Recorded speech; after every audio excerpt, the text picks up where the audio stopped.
Alamin ang mga mainit na balita mula sa ating Armed Forces. Tumutok sa 1134 kHz AM sa inyong mga radyo. At manood online. I-like at i-share ang AFP Radio DWDD Facebook page. Ito ang DWDD Armed Forces Radio, ang boses ng Kawal Pilipino. Mga katropa, alam mo ba na ang DWDD 1134 kHz AFP Radio ay ang opisyal na radio station ng Sandatahang Lakas ng Pilipinas na binubuo ng Army, Navy at Air Force na siyang maghahatid sa inyo ng mga balita mula sa ating Armed Forces at iba pang impormasyon. Mga katropa, hanapin at ilike kami sa Facebook, Twitter at YouTube. DWDD AFP Radio, ang boses ng Kawal Pilipino.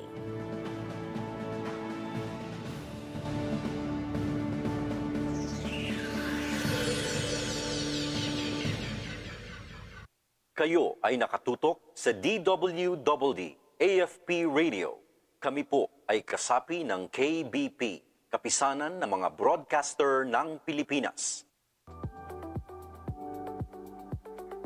The United Nations Convention on the Law of the Sea delineates various maritime zones, each conferring specific rights and responsibilities to coastal states. These zones are crucial in establishing a legal framework for maritime governance and resource management. Territorial sea extends up to 12 nautical miles from a country's baseline where the state exercises full sovereignty, including over airspace and seabed. Contiguous zone ranges from 12 to 24 nautical miles from the baseline, allowing a state to enforce laws related to customs, immigration, and pollution.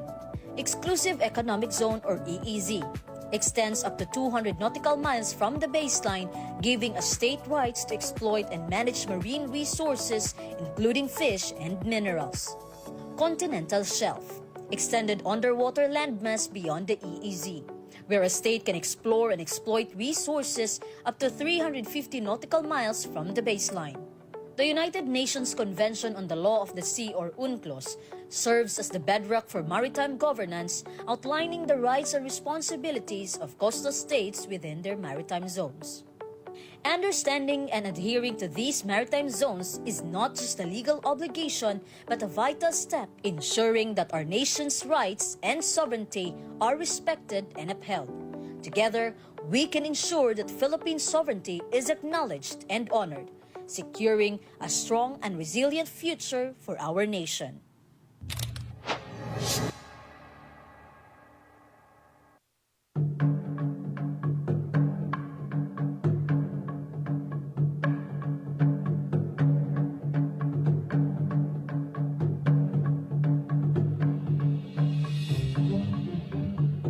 From the serene scenes of our countryside to the bustling streets of our cities, the Philippines is blessed with a vibrant culture that highlights its diverse background. Behind this beautiful backdrop, however, lies the story of a decades-long struggle that has prevented the dream of a peaceful and developed Philippines from being achieved. Hoping to break this struggle, Executive Order No. 70 was signed in 2018, mandating the institutionalization of the whole-of-nation approach in attaining inclusive and sustainable peace, creating a national task force to end local communist armed conflict, or NTF-LCAC, and directing the adoption of a national peace framework. Flashback to its humble beginnings, the NTF-LCAC was created in response to the breakdown of national-level peace talks. These peace talks endeavored to put an end to the 54-year-long exploitations and atrocities of the country's communist terrorist group, the CPP-NPA-NDF, understanding that despite the peaceful and wholehearted intention of the government to end its conflict with the CPP-NPA-NDF, the same could not be said for them. Faced with such blatant disrespect, lack of any willingness to approach the negotiation in the interest of peace, and continuous atrocities, the NTF-LCAC was established to breathe new life towards our peace-building efforts. Jumping off from its signing in the 4th of December 2018, the National Task Force crafted its national plan and cluster implementing plans in April of 2019, all imbued with the whole of nation approach, whole of society approach, and good governance. The task force has since harmonized, encouraged, supported efforts, and provided a medium for collaborations in truly making meaningful, sustainable, lasting, and inclusive peace, security, and development for all Filipinos. Guided by its national and implementation plans, the task force, through the efforts of its member agencies and National Secretariat, established its 12 national clusters or lines of efforts to address the 10 programs of the CTG, with 2 tracks defining the strategic operations of the clusters. The task force spearheaded the efforts of its political, economic, and socio-cultural track, composed of the Local Government Empowerment Cluster, the International Engagement Cluster, the Basic Services Cluster, the Infrastructure and Resource Management Cluster, the Poverty Reduction, Livelihood and Employment Cluster, and the Sectoral Unification, Capacity Building, Empowerment, and Mobilization Cluster. These efforts complement the initiatives of the Peace Engagement, Law Enforcement and Military Track, which is a participation of the Strategic Communications Cluster, the Peace, Law Enforcement and Development Support Cluster, the Situational Awareness and Knowledge Management Cluster, the Legal Cooperation Cluster, the Local Peace Engagements Cluster, and the ECLIP and Amnesty Program. In its vow to inclusivity and in reaching the farthest and most remote of areas, parallel operations of the National Task Force were mirrored down to the grassroots through the establishment of local task forces, from the Joint Regional Task Forces, or JRTFs, to provincial RTFs, as well as city, municipal, and barangay task forces. This existing institutional mechanism and the underlying development process partnered with top-down and bottom-up planning preserves and ensures not only the inclusivity across the country, but more importantly, the geared-up participation and heard voices of Filipinos. Para sa aming mga kabarangay, nabawasan po yung kanilang kahirapan sa paglalabas ng kanilang mga proyekto. Unang-una po ay yung mga buunan nyo at saka po kopras, yung pong saging. Lahat pong kalakal nila ay napakalaking kaginawahan po na itulong sa aming mga kabarangay. Dati kasi mahirap kalsada dito, yung maputik, mahirap maglabas ng mga produkto. Tapos yun ngayon, maganda na yung access ng kalsada papunta sa labas. Their capacities to help within their communities and uplift their very own lives are built and prioritized. The unwavering and undisturbed operations of the task force, which forged its way out of the devastating atrocities and exploitations of the CTG, faced and survived through the COVID-19 pandemic, and continued to the current administration as guided by the crafted medium-term roadmap that shall and will ensure a path to unity, security, inclusive, and sustainable peace and development during the term of the President. Under said roadmap, efforts from 2023 until 2024 shall focus on defeating the CTG and breaking their support structure, while 2025 to 2028 will focus on building on its successes and ensuring sustainment of its achievements. The efforts of our LGUs, our various government agencies and law enforcement authorities in the region for supporting the NTF-LCAC by improving public safety and implementing programs that improve the living conditions for all. As of date, under the leadership of the NTF-LCAC Chairman, His Excellency Ferdinand Marcos Jr., Co-Vice Chairpersons, Vice President and Secretary of Education Sara Duterte, and NSA Eduardo Año, with the orchestration of Executive Director Ernesto Torres Jr., the National Task Force asserts its 100% establishment of its regional task forces, LCAC, across the country. In addition, 79% of its localities declared the CPP-NPA-NDF as persona non grata. Continuing on the success of the past, the NTF-LCAC under the present administration continues to blaze its path towards peace, providing continuous support to program, such as the flagship Barangay Development Program and ECLIP, which continuously win hearts and minds and spur the surrender of the CTG affiliates respectively to breaking new ground in instituting programs such as DepEd's Last Mile Program and the new Agrarian Emancipation Act to support far-flung barangays and spurring development. These game-changing efforts have truly made the difference, utilizing the whole-of-nation participation and whole-of-government approach, which involves the national and regional government agencies, as well as the local government units and the private sector. Marked improvement of our country's Global Terrorism Index ranking has been observed, raising our ranking from 9th in 2019 to 18th in 2023. But more than that, it led the way towards the provision of houses, access to clean water, electricity, food, education, healthcare, and other basic services, opening roads to peace, unity, and development, while the NTF-ELCAC has made significant headway towards ending the local communist armed conflict. There is still much work to be done, focusing on ensuring the adherence to the whole of government, as well as maximizing private support under the whole-of-nation approach. These efforts will undoubtedly continue the game-changing successes of the NTF-ELCAC. These successes would not have been possible if not for the efforts of every member agency, government office, private institution, stakeholder, and beneficiary. Mulit-muli, kasanggan niyo kami at sama-sama tayo para sa isang matatag, maginhawa at panatag na buhay para sa bawat pamilyang Pilipino tungo sa isang bagong Pilipinas.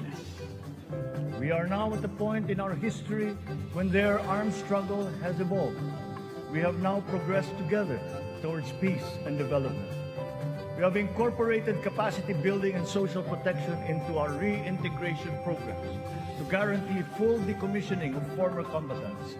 Through community development and livelihood programs, the barangay development and enhanced comprehensive local integration programs have been effective in addressing the root cause of conflict in the countryside.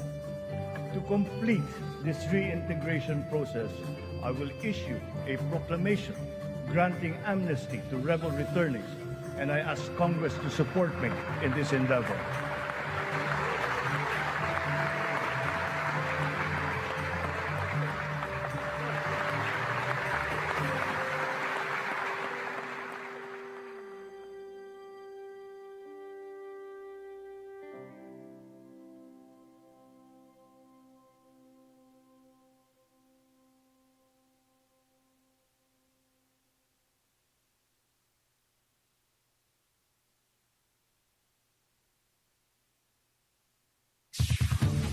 Ito ang DWDD 1134 kHz AM.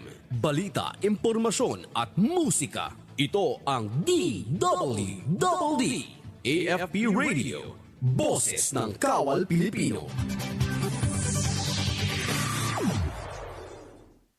Welcome to Anghel ng Masa with my mama, Teena, Shotwell, Clemente. Welcome to Anghel ng Masa.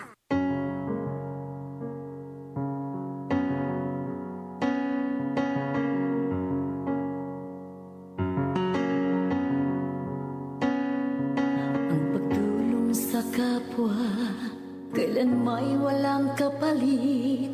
Sa busilak mo na puso, di buhay mong inalay.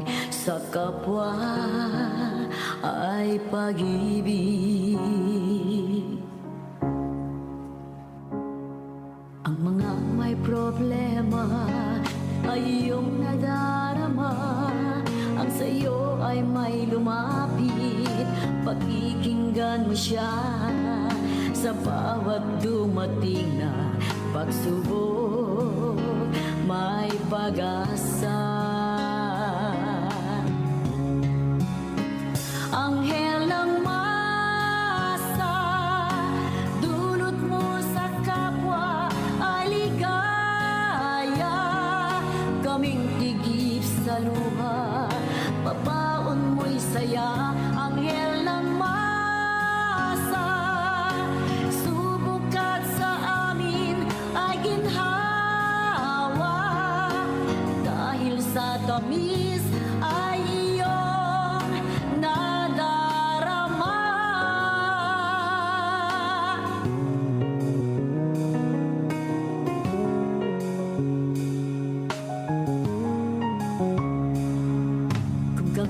nakikinig sa malambing mong tinig.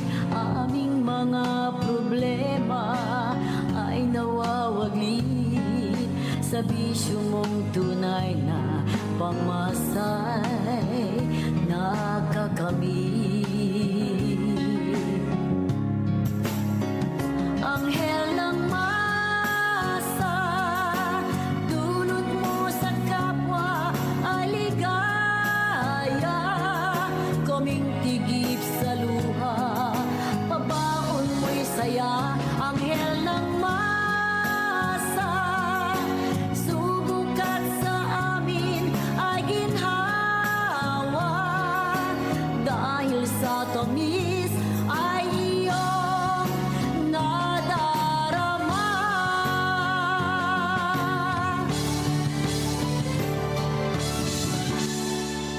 Anghel ng Masa, dulot mo sa kapwa ay ligaya, kaming tigip sa luha, pabaon mo'y saya. Anghel ng Masa, subukat sa amin ay ginhawa, dahil sa tamis ay iyong nadarama. Dulot mo sa kapwa ay ligaya, kaming tigip sa luha, pabaon mo'y saya. Anghel ng Masa, dulot mo sa kapwa ay ligaya, kaming tigip sa luha, pabaon mo'y saya. Anghel ng Masa, dulot mo sa kapwa ay ligaya, kaming tigip sa luha, pabaon mo'y saya. Anghel ng Masa, dulot mo sa kapwa ay ligaya, kaming tigip sa luha, pabaon mo'y saya. Ang mga problema ay nawawaglit sa bisyo mong tunay na pangmasay nakakamit. Anghel ng Masa, Anghel ng Masa, dulot mo sa kapwa ay ligaya, kaming tigip sa luha, pabaon mo'y saya. Anghel ng Masa, dulot mo sa kapwa ay ligaya, kaming tigip sa luha, pabaon mo'y saya. Anghel ng Masa, subukat sa amin ay ginhawa, dahil sa tamis ay iyong nadarama.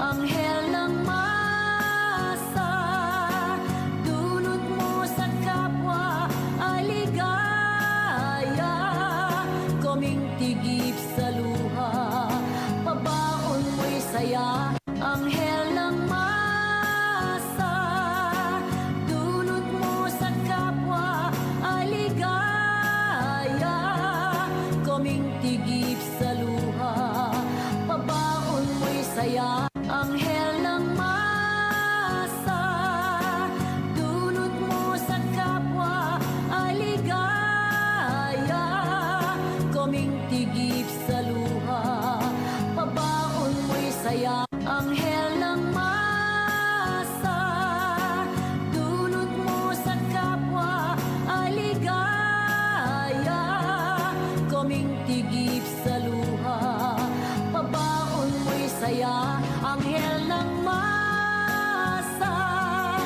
subukat sa amin ay ginhawa, dahil sa tamis ay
Teena. Idol kita. I love you.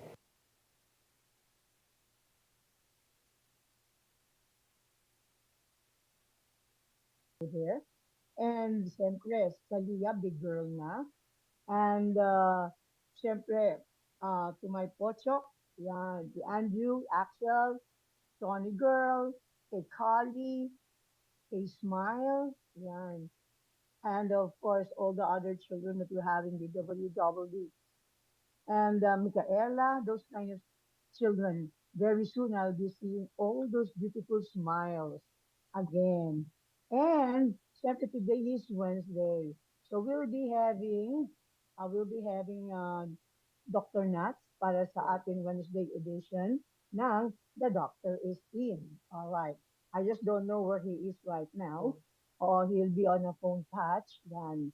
And I could imagine that he is just maybe on the road going again to Cabanatuan or elsewhere sa kanyang mga iniikutan ng mga hospitals. Well, hello to Ate Asuncion and of course kay Angelita. And welcome back home kay Mama Ching Jimenez. Yan. As she recovered from the hospital again. And of course, talaga, get well soon. And hello to Tita Edith ng St. Peregrine. Imagine, she's already 95 years old, Tita Edith, no? And she can still call. And yesterday, she just called me.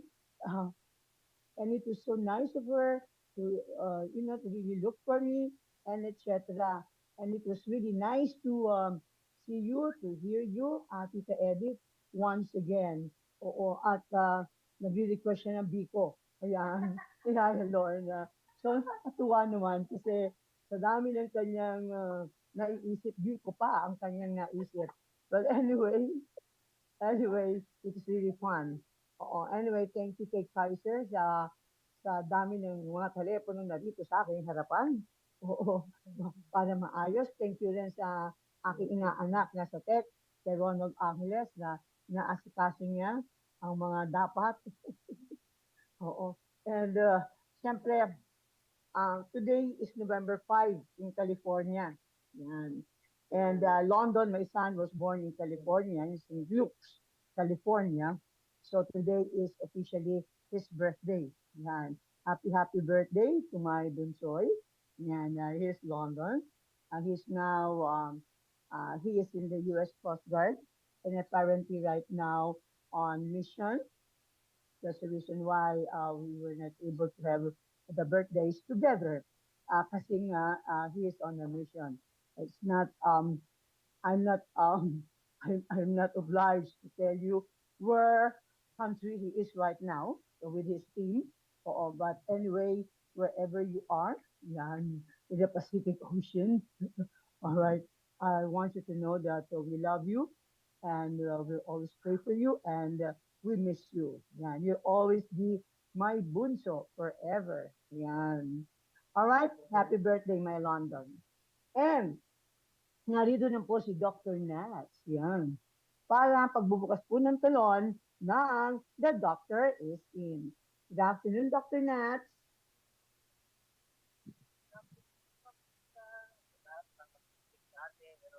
Maraming salamat po. It's another Wednesday. Another Wednesday. And maganda ka. Yes. Yes. Nako. And, oo. Si Pilipinas na ng problem, pero si Tweet na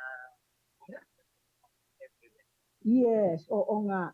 Saan ka naman papunta ngayon, Dr. Nat? Actually, I just arrived yesterday Oo. from Singapore. So, Aha. may dinig ng kaming project doon. Mm. Tomorrow, we'll be leaving to Hong Kong.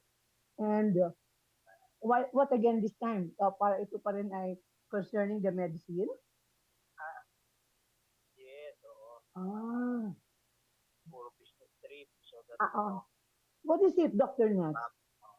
From Singapore to Hong Kong and other parts of Asia, is it something to the effect na, let's say, for the betterment of the such medicine na makakabuti sa kalusugan. Is that the same particular? Ah, and why are you traveling all over Asia to see to it that it's really a good effect on other individuals? Ganun ba yun? Tinitignan natin what are the things that they have, no, in terms of the healthcare system na pwede rin nating magaya dito sa Pilipinas. I For see. example, dito sa Singapore, they have what they call mga facilities na talagang they call it community hospital, so catering to patients yung hindi naman kailangan i-hospitalize. So, mga ganon. So, yun yung mga tinitignan nating areas doon. At the same time, yung possibility nga, because we're exploring yung which is yung very very popular yung mga stem cell therapy. So we're looking at it, so trying to see if it will be beneficial to our patients. What is that, Dr. Nas? What kind of therapy is that? Stem cell therapy. So maraming gumagawa niyan. So I think dito Yeah, sa the stem Pilipinas cell. meron na rin siya. So, tinitingnan din natin kung it will be, it's really good. helpful to pwede sa ating mga Yes. pasyente. Oo nga. Parang marami naman parang okay dyan, di ba? So far. Marami naman so far. Oo. Pero hindi pa ako nakakarinig na kahit paano na may hindi naman maganda yung epekto. Parang lahat naman parang maganda naman yung epekto so far. Hopefully. And at the same time, and of course, Dr. Nat, let me ask you, yung bang community hospital that you were referring to earlier are something like what we have in PhilHealth, like the package that will help the PhilHealth packages right now that they have the universal. One option, no? Okay. So in Singapore kasi maganda yung health. Singapore kasi maganda yung healthcare system nila. Yes. Maganda yung coverage ng patients nila. Yes. So they do that in a lot of countries. And we're trying to see if that model will be effective for us. Yes. Also, dahil parating yung universal healthcare, tinitingnan natin kung applicable nga sa atin yun. And kasi doon, tinitignan mo kung paano mapapababa yung cost ng burden of diseases. No? Yung isa kasi sa burden ng mga sakit, lalo na yung mga non-communicable diseases and the non-communicable diseases, so yung mga hypertension, diabetes, so, yung burden nito, mapapababa mo, you have to be Oo nga. Ang galing So, with this talaga, mas mabilis at least kahit paano makaka-recover yung patient na hindi na umabot pa sa extreme pa siya. Parang mag-agapan na lang kagad. Parang ganun. Yes. Wow! Bababa rin yung cost ng pagpapa-hospital kasi nilalagay mo siya sa isang community hospital. So, we're trying to see if that must be effective here in the Philippines. Oo nga. So, isa yun sa mga binisita namin. Hospital na community hospital. At very relevant dun sa specialty ko kasi yung rehabilitation ng marami kasing patients na gano'n. And if you look at yung population ng Singapore, it's an aging population. Yes. So pag sinabi mong aging population, pagdating ng 2030, puro senior na. Parang 1:2 na ang ratio nila. Ganun ang mangyayari. Considering yung population ng Singapore is very small. So mga less than 7 million sila eh. Well, hindi ba, kahit na paano, lalo na ngayon, padami na rin yan.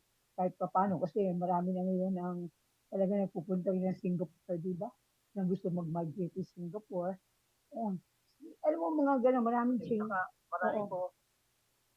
Maraming pumupunta ng Singapore for treatment. Marami kasi. Yes, isa pa treatment yan. options doon. Oo. So, Why? maganda yung kanilang mga magandang facilities nila. Oo. It's very near the Philippines. Yes, yes. They say that it's really that good. They say that it's really that good. Oo. But, lahat. Oo, lahat ng mga the latest equipment that they have. Oo, marami. It's really highly compatible nga. Talaga yung iba, I think, coming from others yung sa Europe, no? Nagiging, ano na, mga bagong bagay that they have right now daw in Europe. Oo, ay parang oo, parang meron daw mga gamit ngayon in Singapore na siguro mas napagbuti, no? Alam mo, Dr. Nas, ikaw sa pag-ikot-ikot mo medically, saan yung parang nakikita mo na, let's say, if you have a cancer na grabing cancer mo, saan parang nakikita mong bansang parang maganda? Puntahan. Is it Singapore? Is it Hong Kong? Hindi. Of course, when you gusto mong malaman kung at far yung Oo.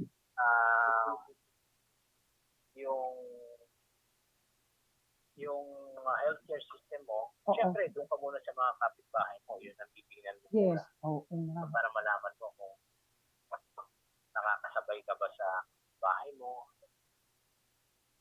Kasi, Dr. Nats, kailangan benchmarking mo Southeast Asian region. Oo nga. Kasi kailangan pa rin ma-reconsider yung pagka-Asian mo, di ba? Yung katawan mo, yung build mo, yung system mo as an Asian, right? Isa dun sa prominent race dun sa Singapore are Malay. Malaysia, yes. Di ba Malay ang race natin? Yes, yes. Hindi Malaysia, kundi Malay. Oo. Yes. So, composition yun Chinese, Indian, yes, and then Malay. Yes. Yung Malay, parang tayo yun. Oo. Tsurang Pilipino. Yes. Oo. So parang mas sa atin sa Asian like us, no? Isa yung pinakamalapit, mas naintindihan nila yung parang pinaka-flow ng ating body. Kasi naniniwala ako doon, Dr. Nats, Oo. Naniniwala ako dyan, Dr. Nats. Sa tagal ko rin sa States before, my mom will be very comfortable for me to have a Filipino doctor. Totoo yan. Oo. Tama. Lagi niya sinasabi, of course, maganda sa Amerika, maganda ang doctors, maganda facilities. But, syempre, sila ay, palibhasa, that. Well, ang studies nila is really with American body, things like that, American system. But remember, syempre, we are always Filipino and will forever be a Filipino. So, sabi, it takes one to know one. Yan ang madalas sasabihin ng mami ko. So, a Filipino would always know how to treat a kapwa Filipino kasi you got practically the same system. Oo, parang ganon. Well, yes, tama. For me, parang it makes sense, So, sa pag-ikot mo, like in Asia, like in Singapore right now, ano parang sakit ang marami ngayon doon? Is it like us? The dengue or the flu? The same. Yes. Oo. Again, yung ang intention mo is to prevent those diseases or to prevent complication kasi mas nagiging magastos yung sakit pagka nagkakaroon ng komplikasyon. So, hanggang walang komplikasyon, yun ang pinagpupusan nila ng panahon, inaalagaan yung pasyente. Yes. No? Oo. And then, pag hindi na niya kailangang nakastay sa hospital, inaalis na siya sa hospital, lilipat na siya sa isang facility na hindi na, ibig sabihin, hindi na hospital na, hindi na parang yung hospital set na pwede kang infection, pwede, diba? So, correct. Maganda yung test nila. Para hindi ka na masyado mag-expensive, magbayad sa hospital. Parang gano'n, yes. Doctor. Tama nga. Ganda nga, no, Dr. Nats. That's very, very nice, no? It's really very, very nice project and study that you're doing right now. Ang ganda. Well, anyway, right now with the system that we have, the asthma is just around the corner. everybody just parang ayon hiwalayan ng asthma, sipon, ubo, lagnat because of the weather. Oo. Yes, oo, totoo naman. Wa- Sa weather. Oo. Plus yung bukod pa ron, hindi lang basta yung change in weather kasi may kasama siyang bagyo, baha, Correct. mga nakakadagdag pa. Sa Oo. Ay, nako. Susan Mariosep. Anyway, Dr. Nats, meron na tayong katanungan dito, no? Like, bakit ang tao, they would easily, they would, let's say, they would go down to a public place and dali lang. By the time pagbalik nila, naku, ina-atching na sila. Is it because mababa immune system nila? Or is it because madumi yung hangin sa pinanggalingan nila? O ano ang nagiging kadalasan, nagiging basis doon? asthma ba to? Pag sa asthma, Nagpunta rin sa palengke, oo, bigla na lang may sipon. baka may mga allergies, baka may Ah, mga allergies na na-expose ka. Okay lang, alamin mo kung saan ka may allergy. okay. Yung pag-iinom ba daw ng ascorbic acid, is it okay for you to take that every day, pampataas ng immune system? Okay lang. Okay lang yun. Okay lang naman, nakakatulong din. Ah, Yes. oo, nakakatulong din yun. It's just like vitamin C, nakakatulong yun. Oo. So with the multivitamins, ang katanungan na sa atin yan, how do you drink the ascorbic or the vitamins? Is it before or after the meals? Or before sleeping?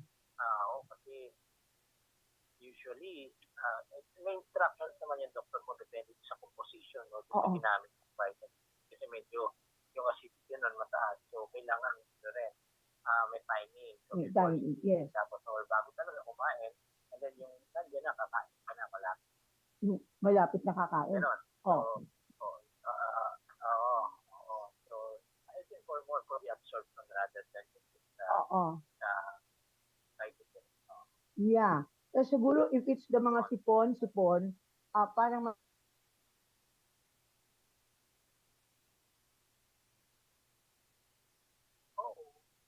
when you say, yes. So, when you say multivitamins, ito yung may pampagana pa rin kumain. Ganun ba yun? Maraming composition. Ibig sabihin, na masamang vitamin yun. Hindi lang siya isang vitamin. Kaya siya multivitamin. Oo. Okay. So, when you say ascorbic, yun ay literally para sa sipon, ubo, parang ganon. Mga regarding ng mga lungs and etc. Parang ganyan. Okay. So, nililiwanag na natin yan, ano? Para sa lahat, para hindi nagkakagulo. Kasi, like, siguro kung ikaw ay sipunin, yan, no? Or something ganyan, katulad na ni Rosita, siguro apparently ascorbic acid. Oo. Kasi if it is multivitamins, you tend to be tamad, right? Because you feel sleepy. O parang gano'n. Correct? Tama ba ako, Dr. Nats? Nawawala. Ay, lumalayo ako? Ay, Dr. Nats, narinig mo ako? Nawala si Dr. Nats. Okay. Oo. Okay. Okay. So ngayon sa mga bata, what are the things that maaari natin, kasi ngayon, children are now going back to school, di ba? Marami may examination, marami ngayong marami ngayon mga catch up because of the maraming bakasyon, alam mo yung mga ganyan, no?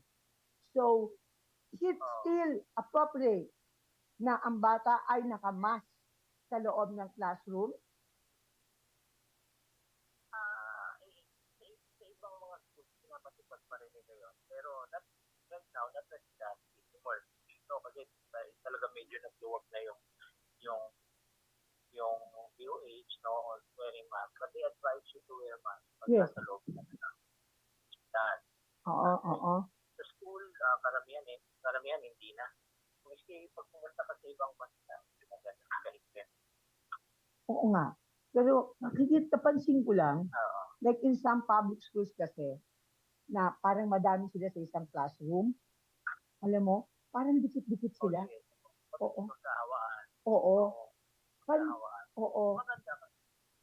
Nararamdaman or nakalat tayo Correct. may sakit ka na, pumasok ka. Correct ka dyan. Siguro yun ang pinakamasal. Yung, kung meron kang sipon na tapos gusto mong pumasok, mag-mask ka na. Para Correct. hindi ka na at least makabawas. Yes, yes. Oo nga. Pero kasi, siyempre, alam mo naman ibang mga teachers, kasi pagka may examine,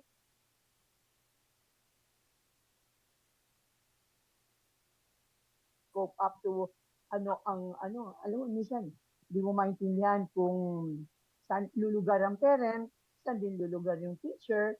So, siguro pinakamaganda nga, di ba tama, Dr. Nats, na mag-ano ka na lang, mag-mask.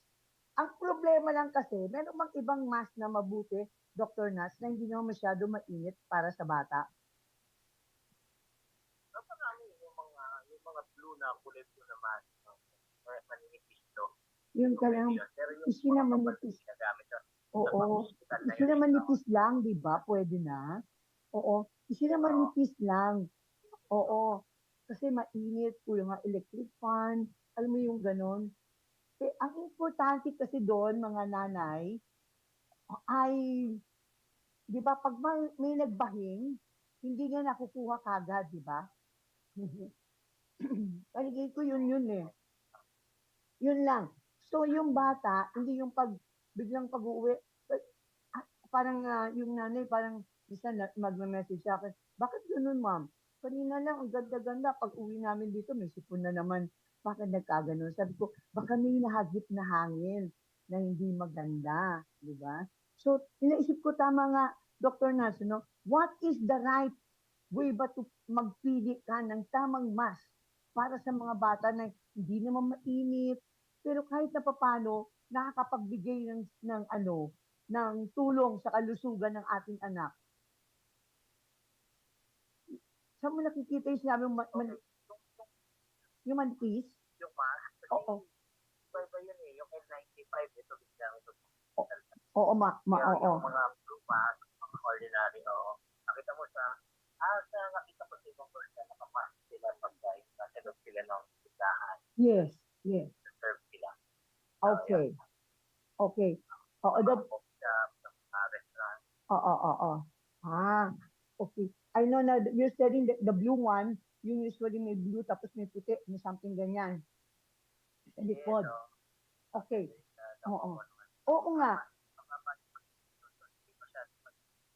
Oo nga. I think correct si Dr. Nats.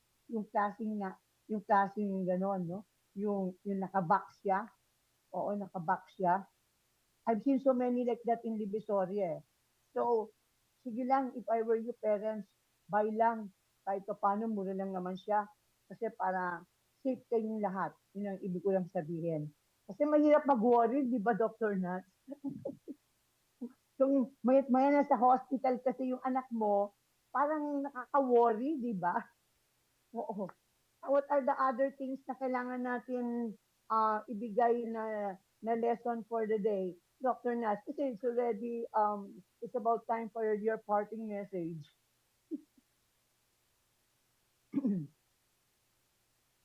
Dr. Nas, hello? Hello? Oo, it's about, parting message ngayon para sa mga kalusugan so that the children, listening to you, the mothers, oo. Ang dami kasi nakikinig sa'yo, oh. Oo. Advice natin sa mga parents, yung bata kasi pag may sakit na yan, nakikinig na sa doktor. Yung difference between adults. Pagka bata yan, may naramdaman, dadalhin ko na sa hospital. Pero pag matanda yan, tipisin yan eh. No? Oo. Hanggang sa hindi na siya tsaka pa lang sa pupunta sa hospital. So, very different. Tapos kung ang approach natin, gusto natin makaiwas sa sakit yung bata sa pumapasok. Pag meron ng maganda yung mga nagpapatupad nila, pag may sakit na yung bata, huwag na siyang pumasok. Or at least man lang, may upo, sipon, mag-mask na pagpasok. Mas makakahawa doon. Pero kung doon ako kung ano ibang bata yung sakit sa loob ng lahat. So, kailangan conscious ka of your surroundings.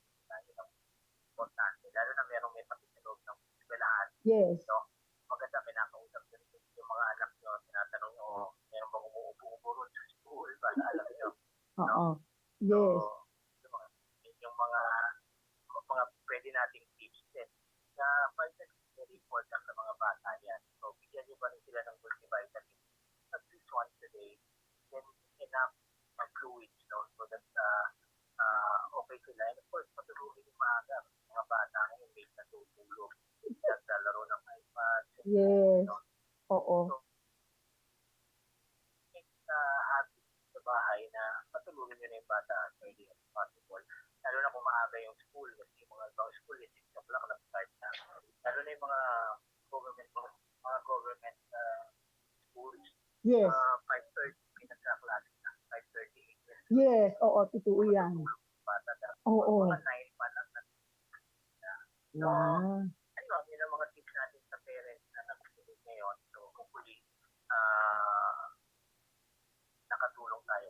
I know. Alam mo, Dr. Nes, batiin mo sila Jenaline. Alam mo, may dala si Jenaline na radio sa school. Yung sa waiting area, yung mga mothers daw, ay nakikinig sa iyo.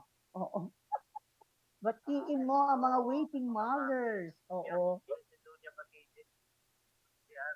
Oo. Oo. Oo. Okay. Yung mga mothers niyan, oo, sila Auntie, sila lahat diyan. Oo, nakikinig. Hello dyan sa Kamuning. Oo. Anyway, and of course, kay Lucy Tunog, good afternoon din sa iyo. Ayan. Amita, kay Maricel, o kay Ate Asuncion. Siyempre, at ganun din po sa lahat-lahat. Kasi hindi lahat-lahat nakakapasok dito sa akin message. Pero ganun pa man, sa mga nanonood at sa mga nakikinig sa atin sa Armed Forces Radio, kamusta kayo lahat? Namimiss ko na rin kayo. And namin ni Dr. Nat. At dun po naman sa nanonood, nakikinig sa atin, oo, sa AFP Radio sa ating social media. Ayan. Gusto niyo po kami makita, mapanood po ni Dr. Nat. Search lang po kayo, Anghel ng Masa. Doon, November 6, 2024. Oo. And dyan po kayo sa AFP Radio, DWDD. And yan po ang para mapanood, makita niyo po kami sa pamagitan po ng social media. Pagdating naman po sa radio, siyempre sa 11:34, followers po natin sa AM band. Sa lahat-lahat talaga, di ba Dr. Nats? Maraming salamat. Grabe talaga. Yung mga mothers, Dr. Nat, mawawala si Dr. Nat. Yes, oh. Ayan, sabi ni Jenaline, sisigawan daw yung mga mothers. Oo, yan. anyway, thank you. Oo, ayan, may pahabol pa si Jenaline. Sabi ni Jenaline, Ma'am, nakakahawa si Dr. Nat. Ligaya lahat. Oo, malusog. Anyway, thank you so much sa lahat, Jenaline, sa lahat ng mga nanay dyan. Nanonood, nakikinig po, lalo na po nakikinig po sa amin kasi pamagitan po ng radio. Ayan. And medyo nakasilip kasi medyo mahina daw ang internet. Oo, ayan. Pero ganun ang importante ay nandoon pa rin ang kanilang pagmamahal, pagsusuporta. At syempre, ganun din po kami dalawa ni Dr. Nats. Hindi po natatapos ang amin pagbibigay ng impormasyon, pagmamahal, pagkakalinga, para sa bawat isa rin po sa inyo sa abot ng aming makakaya. Correct, Dr. Nats? Ay, nawala. Anyway, thank you, Dr. Nats. Nawawala si Dr. Nats. Anyway, narito na po ang ating, bye! Narito na po ang ating nabina ng Saint Peregrine. Heavenly Father, the God, we call on you right now in a very special way. It's your power that we were all created. Father, the God, restore to us now full health of mind and body, so we will be able to serve you all the rest of all our lifetime. We ask you this to Christ our Lord. Amen. Personal kong paniniwala, devotion na kompleto na, Jesus Sapas, thank you for all. Sa lahat po ng mga may sakit, lalakas, gagaling. Sa lahat din naman po na may lumbay po sa mga puso natin, luwa sa ating mga mata, iwala lang po tayo sa ating mahal na Panginoon Diyos. In God's time, in God's ways, ay aabot po sa atin ang ating mga kahilingan sa tama at sa dapat na kaparaanan. Don't worry about that.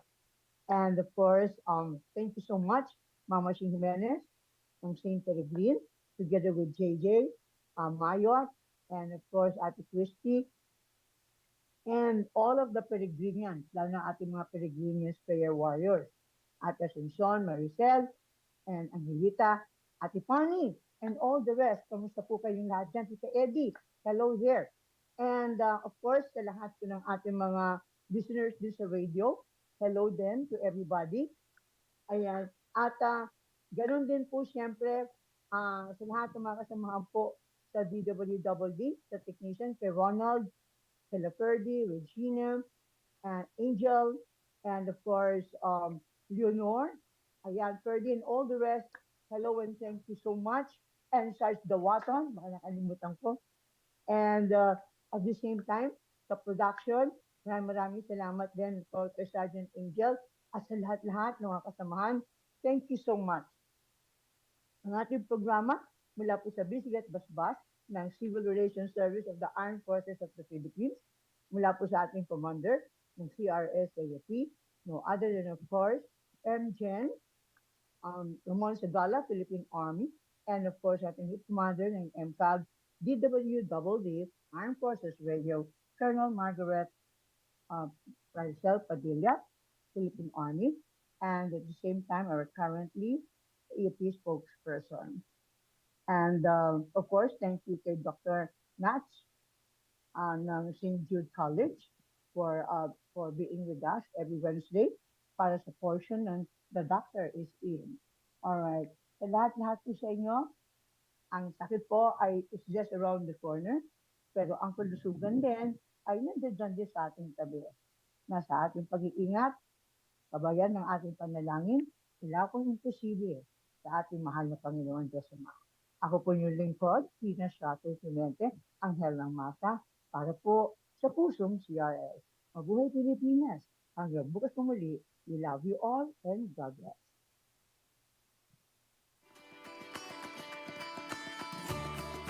Anghel ng Masa kasama si katropang Teena Shotwell Clemente, Lunes hanggang Biyernes, alas 2 ng hapon sa DWDD Armed Forces Radio, Boses ng Kawal Pilipino. Kayo ay nakatutok sa DWDD AFP Radio. Kami po ay kasapi ng KBP, Kapisanan ng mga Broadcaster ng Pilipinas.